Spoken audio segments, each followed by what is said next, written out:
Assalamualaikum warahmatullahi wabarakatuh. Nama saya Sarul Roji Bayhaki dari kelas 3 Elektronika B. Saya akan mempresentasikan dari hasil tugas yang tadi. Saya mengambil tema K3L konstruksi.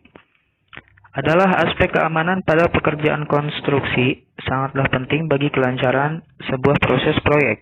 Hal ini sangat fokus dan tertuju pada kesehatan dan keselamatan tenaga pekerjanya.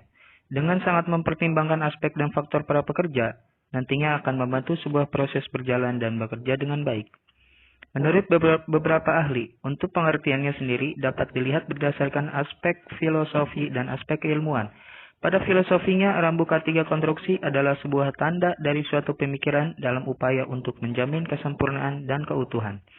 Sedangkan dilihat pada aspek keilmuan, rambu K3 konstruksi adalah suatu cara atau usaha yang dapat dilakukan guna mencegah berbagai kemungkinan terjadinya kecelakaan kerja. Nah, ada 3 tahapan dalam K3L.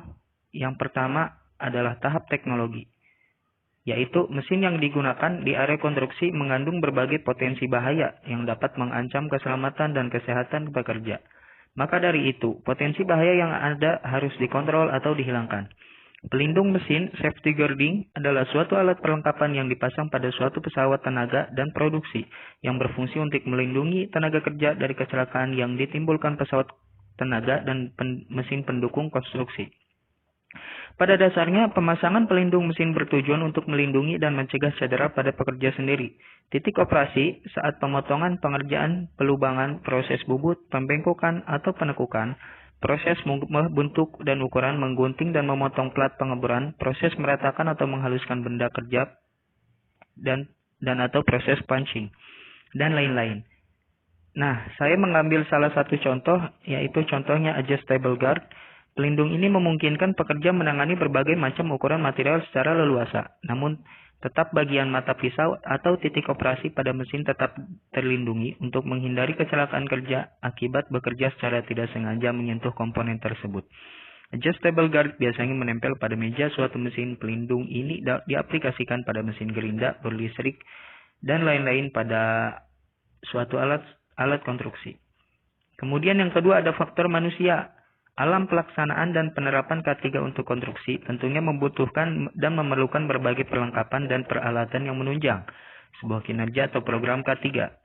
Untuk promosinya sendiri meliputi pemasangan bendera K3 sehingga penggunaan cyborg K3 yang mana telah berisi slogan-slogan atau rambu K3 konstruksi.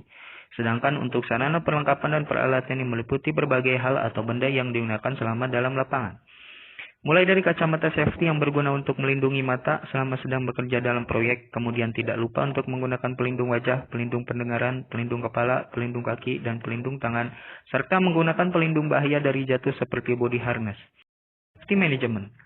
Safety management dalam penerapan K3 di sebuah proyek konstruksi diperlukan untuk memperhatikan beberapa faktor dalam proses kinerja konstruksi. Bahkan, dalam pelaksanaannya harus diketahui dan menerapkan beberapa prinsip kerja yang sesuai dengan K3. Inilah beberapa faktor dan prinsip kerja yang wajib untuk diterapkan antara lain. 1. Kelengkapan administrasi, yaitu pada setiap pelaksanaan konstruksi tentunya wajib untuk memiliki administrasi dan bahkan harus sudah melengkapi surat-suratnya. Mulai dari pendaftaran proyek pada Departemen Kerja setempat, melakukan pendaftaran dan pembayaran untuk asuransi tenaga kerja dan asuransi lainnya. Kemudian, memiliki surat izin dengan adanya penggunaan jalan atau fasilitas umum lainnya. Selain itu, memiliki surat keterangan dalam penggunaan alat berat dan bahkan wajib untuk memberitahukan kepada pemerintah dan instansi setempat dengan adanya proses konstruksi. Kedua, menyusun safety plan. Yang wajib diperhatikan adalah safety plan. Rencana tersebut merupakan salah satu rencana dalam pelaksanaan K3, yang mana bertujuan agar nantinya sebuah proyek konstruksi tersebut dalam berjalan dengan lancar, dan diharapkan dapat aman dan tercegah dari adanya kecelakaan dan penyakit akibat kerja.